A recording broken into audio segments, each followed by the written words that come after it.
जय श्री राम, जय श्री बालाजी महाराज। आप सभी को बड़े मंगलवार, बड़का मंगलवार की हार्दिक बधाई और शुभकामनाएं। आइए श्रवण करते हैं दिव्य पावन पवित्र कथा। घर के मंदिर में बैठकर इन कथा को या साधारण जिस स्थान पर है उसी स्थान पर बैठकर हनुमान जी का ध्यान करते हुए, प्रणाम करते हुए इन कथा को सुनते हैं तो नौकरी, विवाह, रोग, कर्ज या बच्चों की या आपकी कोई परेशानी है तो उनका निश्चित रूप से समाधान होता है। देर न करते हुए आरंभ करते हैं।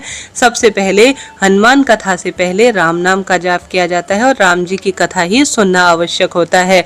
तो प्रेम से बोलिए हनुमान जी की जय, श्री रामचंद्र भगवान की जय। पौराणिक कथा अनुसार एक समय की बात है जब भगवान श्री रामचंद्र जी का राज्य अभिषेक हुआ था तो दरबार में बहुत सारे लोग उपस्थित थे। सभी लोगों को उपहार दिए जा रहे थे और सारे ही बड़े ही प्रसन्न होकर उपहार ले रहे थे। बहुत सी हंसी खुशी का माहौल था। इसी दौरान माता सीता ने अपने प्रिय हनुमान जी को रत्नों से जड़ी हुई एक कीमती बहुत सुंदर माला उपहार स्वरूप दी। तो हनुमान जी बड़े प्रसन्न मन से माला तो उन्होंने ले ली, लेकिन थोड़ी दूरी पर जाकर उन्होंने अपने दांतों से उस माला को तोड़ दिया। सारी माला को तोड़कर उन मोतियों को बिखेर कर वह गौर से देखने लगे। जगह जगह फिर उन बिखरे हुए मोतियों को देखकर उदास होते और एक एक करके हनुमान जी उन सारे मोतियों को तुरंत ही फेंक दिए। तो यह दृश्य दरबार में उपस्थित सारे लोग देख रहे थे। सारे आश्चर्य में पड़ गए कि हनुमान जी ऐसा क्यों कर रहे हैं। जिस समय हनुमान जी मोती तोड़कर फेंक रहे थे तो लक्ष्मण जी की नजर उनकी हरकतों पर पड़ी। तो उनकी यह हरकत देखकर हनुमान जी बहुत गुस्सा आया उनको। लक्ष्मण जी ने इस हरकत को भगवान श्री रामचंद्र जी का अपमान समझा और जल्दी से भगवान श्री रामचंद्र जी के पास गए और जाकर बोले कि प्रभु देखो, सीता माता ने हनुमान जी को बहुमूल्य रत्नों की और मोतियों की माला दी और उधर देखो वो क्या कर रहे हैं। सारी माला को कितनी बेरहमी से तोड़ा है और एक एक करके सारे मोती फेंक दिए हैं। मुझे तो भैया यह बिल्कुल अच्छा नहीं लग रहा है। तो भगवान श्री रामचंद्र जी ने कहा, हे अनुज, तुम मुझे प्राणों से अधिक प्रिय हो। हनुमान जी ने उन रत्नों को क्यों तोड़ा है यह तो वही जानते हैं, इसलिए इस जिज्ञासा का उत्तर हनुमान जी ही दे सकते हैं। मेरे पास तो इस बात का कोई उत्तर नहीं है। यह कहकर भगवान श्री राम ने हनुमान जी को आवाज लगाई और पूछा कि तुम इस माला को आखिर क्यों तोड़कर फेंक रहे हो, तुम्हारे मन में क्या चल रहा है, हम सब जानना चाहते हैं। तो भगवान श्री रामचंद्र जी की बात सुनकर हनुमान जी ने हाथ जोड़कर कहा कि प्रभु, यह सारी चीजें मेरे लिए बेकार है जिसमें मेरे प्रभु राम का ध्यान नहीं है, न ही स्मरण है।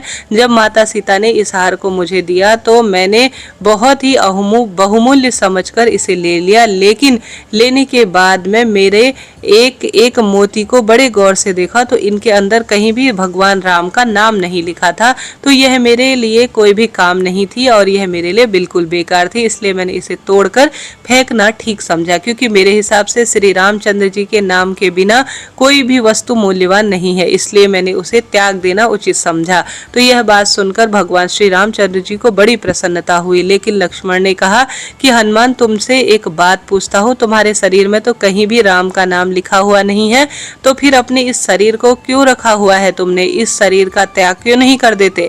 तो लक्ष्मण जी की बात सुनते ही हनुमान जी ने अपने नाखूनों से अपने सीने को चीर दिया और फिर लक्ष्मण जी के साथ साथ राम दरबार में उपस्थित सभी लोग देखते रह गए कि हनुमान जी के सीने में भगवान श्री रामचंद्र जी और माता सीता की बहुत सुंदर छवि अंकित है। यह घटना देखकर लक्ष्मण जी और वहां पर उपस्थित सारे लोग बड़े आश्चर्यचकित हो गए और फिर लक्ष्मण जी ने अपनी गलती से लिए हनुमान जी से माफी मांगी। लखनऊ में बड़े मंगलवार को बड़े ही धूमधाम से मनाया जाता है और कहा जाता है यह बड़ा मंगलवार अद्भुत है। कहा जाता है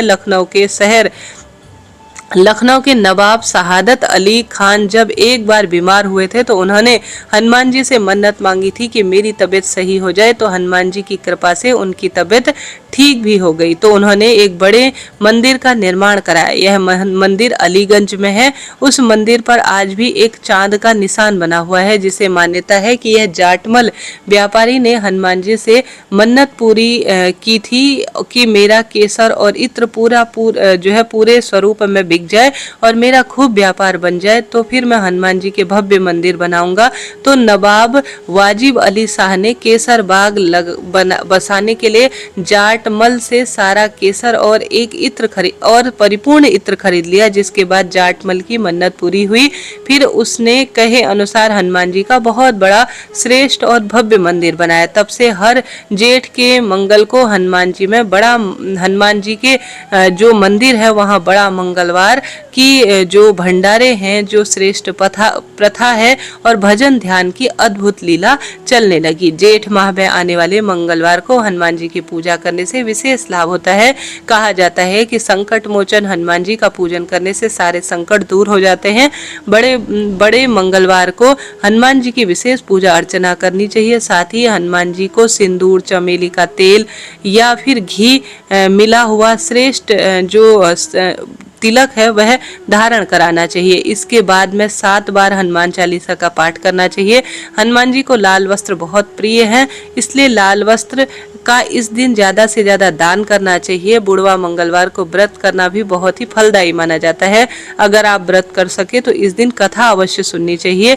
ये व्रत कथा सुनने के बाद में हनुमान चालीसा का पाठ करें। उसके बाद में हनुमान जी को गुड़ और चने का भोग लगाएं। तो चलिए शुरू करते हैं मंगलवार व्रत कथा का श्रवण करना। प्रेम से बोलिए हनुमान जी महाराज की जय। कथा अनुसार व्यास जी बोले, एक समय नेमिसारिणी तीर्थ में 80,000 मुनि एकत्रित होकर पुराणों के ज्ञाता श्री सूत जी से पूछने लगे कि हे महामुनि, आपने अनेक पुराणों की कथा सुनाई है, अब आप कृपा करके ऐसा कोई व्रत और कथा बताएं जिसको करने से संतान की प्राप्ति हो तथा मनुष्यों के रोग, शोक, अग्नि, सर्व दुख, भय आदि दूर हो जाए। कलयुग में सभी प्राणी अल्पायु हैं, ऊपर से उन्हें भी रोग आदि लगे रहते हैं, तो वे भगवान श्री हरि का कैसे ध्यान कर सकेंगे। श्री सूत जी बोले कि हे मुनियों, मैं आपसे बहुत उत्तम एक बात कहता हूँ और तुमने बड़ी उत्तम बात पूछी है। भगवान श्री कृष्ण और युधिष्ठिर का संवाद आज मैं तुम्हारे सामने कहता हूँ, ध्यान पूर्वक सुनना। एक समय पांडवों की सभा में श्री कृष्ण जी बैठे हुए थे।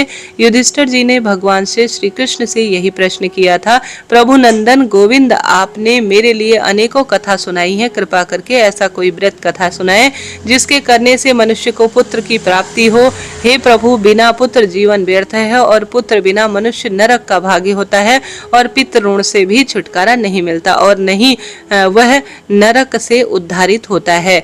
अतः पुत्रदायक कोई व्रत बताए। श्री कृष्ण बोले कि हे राजन, एक प्राचीन इतिहास सुनाता हूँ, सो ध्यान पूर्वक सुनना। कुंडलपुर नामक एक नगर था, उसमें नंदा नाम का एक ब्राह्मण रहता था। भगवान की कृपा से उसके पास सब कुछ था, फिर भी वह दुखी था। दुखी रहने के कारण यह था कि ब्राह्मण की कोई संतान नहीं थी। ब्राह्मण की पत्नी सुनंदा प्रतिव्रता नारी थी, भक्ति पूर्वक श्री हनुमान जी की आराधना करती थी। मंगलवार के दिन व्रत करके सुंदर रूप में पूजा पाठ कर ही हनुमान जी को भोग लगाने के बाद स्वयं भोजन किया करती थी। एक दिन मंगलवार के दिन ब्राह्मणी गृह कार्य की अधिकता के कारण हनुमान जी को भोग नहीं लगा सकी, तो उसे बहुत दुख हुआ। इसी कारण पश्चाताप की अग्नि में वह निरंतर अपने मन में ध्यान करती हुई न तो स्वयं भोजन किया और न हनुमान जी की विशेष पूजा की। मन ही मन सोचने लगी कि अब अगला मंगलवार आएगा जब हनुमान जी को भोग लगाकर ही अन्न जल को ग्रहण करूंगी, यही मेरी सजा है। ब्राह्मणी रोजाना भोजन बनाती परंतु स्वयं भोजन नहीं करती और मन ही मन श्री हनुमान जी की आराधना करती रहती। इस प्रकार 6 दिन बीत गए। ब्राह्मणी सुनंदा अपने निश्चय के अनुसार भूखी प्यासी रही। अगले दिन मंगलवार का दिन आया। मंगलवार को ब्राह्मणी प्रातःकाल जल्दी उठ गई। नहा धोकर जैसे ही पूजा करने लगी तो मूर्छित होकर गिर पड़ी। उसकी भक्ति भाव से हनुमान जी बहुत प्रसन्न हुए और प्रकट होकर बोले, तेरी भक्ति से मैं प्रसन्न हूँ, तू वर मांग ले। तो सुनंदा बोली, प्रभु, मेरा कोई भी घर में किसी भी तरह की कमी नहीं है, बस संतान नहीं है, यही भारी दुख है। आपकी कृपा से पुत्र या कन्या हो जाए तो अति कृपा होगी। तो हनुमान जी बोले, जा, तेरी इच्छा पूरी होगी। तेरी एक सुंदर कन्या होगी जिसके साष्टांग प्रतिदिन सोना दिया करेंगे। इस प्रकार वचन कहकर हनुमान जी अंतर ध्यान हो गए। ब्राह्मणी बहुत ही खुश हुई और सारा समाचार अपने पति को सुनाया तो ब्राह्मण देव कन्या का वरदान पाकर कुछ दुखी हुए, परंतु सोने की बात सुनी तो मन ही मन बहुत प्रसन्न हुए। विचार किया कि ऐसी कन्या तो मेरी हो जाए तो बहुत गरीबी दूर हो जाएगी। तो हनुमान जी की कृपा से वह ब्राह्मणी गर्भवती हुई। 10वें महीने एक सुंदर पुत्री को जन्म दिया। वह बालिका प्रतिदिन शुक्ल पक्ष के चंद्रमा की तरह बढ़ने लगी। जब वह बालिका 10 वर्ष हुई तो उसका श्रेष्ठ कार्य जो है कुल पुरोहित इत्यादि से करवाया गया, अर्थात 10 दिन की हुई कहने का अर्थ है। तो उसका नाम रत्नावली रखा गया, क्योंकि वह कन्या रोजाना सोना प्रदान करती थी। इस कारण से कन्या के पूर्व जन्म के बड़े विधि विधान से मंगल देव के व्रत किए थे। इस कारण ही वह इस जन्म में सोने चांदी से परिपूर्ण रत्न धारण करने वाली सर्वश्रेष्ठ कन्या रूप में उत्पन्न हुई। रत्नावली का साष्टांग बहुत सारा सोना देता था। उस सोने से वह ब्राह्मण बहुत धनवान हो गया।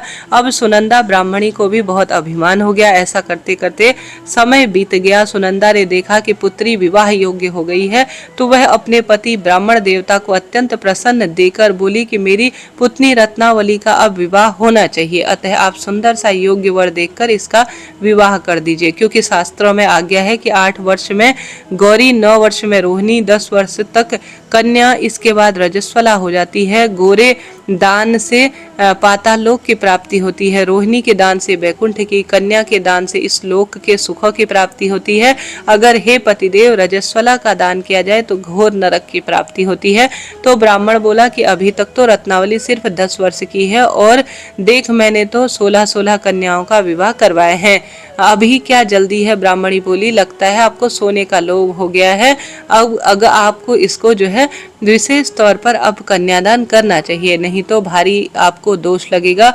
उसके मासिक धर्म का रक्त पिता या बड़ा भाई देख लेता है तो शास्त्रों में कहा गया है बड़ा भाई और पिता हमेशा नरक का गामी होता है। तो ब्राह्मण बोला अच्छा, कल ही मैं लड़का देखने के लिए जाऊंगा और अपने दूतों को भी भेज दूंगा। दूसरे दिन ब्राह्मण ने अपने दूत को बुलाया और आज्ञा दी कि जैसे मेरी कन्या सुंदरी है वैसा ही वर तलाश करो।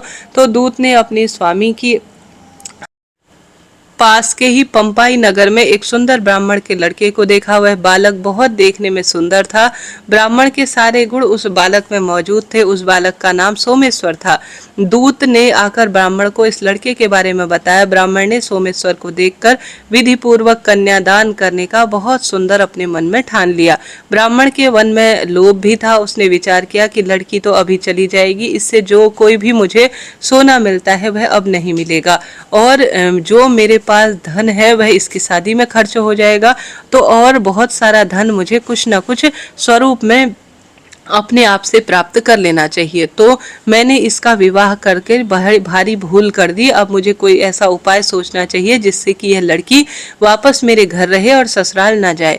ब्राह्मण इसी बात पर विचार करते हुए रात भर सो नहीं पाया। अंत में उसने विचार किया कि जब सुबह उसका पति उसे लेने आएगा तो छुपकर मार्ग में जाऊंगा और उसका वध करूंगा। इससे अपनी लड़की रत्नावली को अपने घर पर ही वापस रख लूंगा और मुझे नियमित रूप से यह सोना देती रहेगी। उसे इतना लालच था कि वह इस गलत कर्म को करने से भी पीछे नहीं चूका। समाज का कोई भी मनुष्य मुझे दोष भी नहीं दे सकेगा और कह दूंगा होनी को कौन टाल सकता है।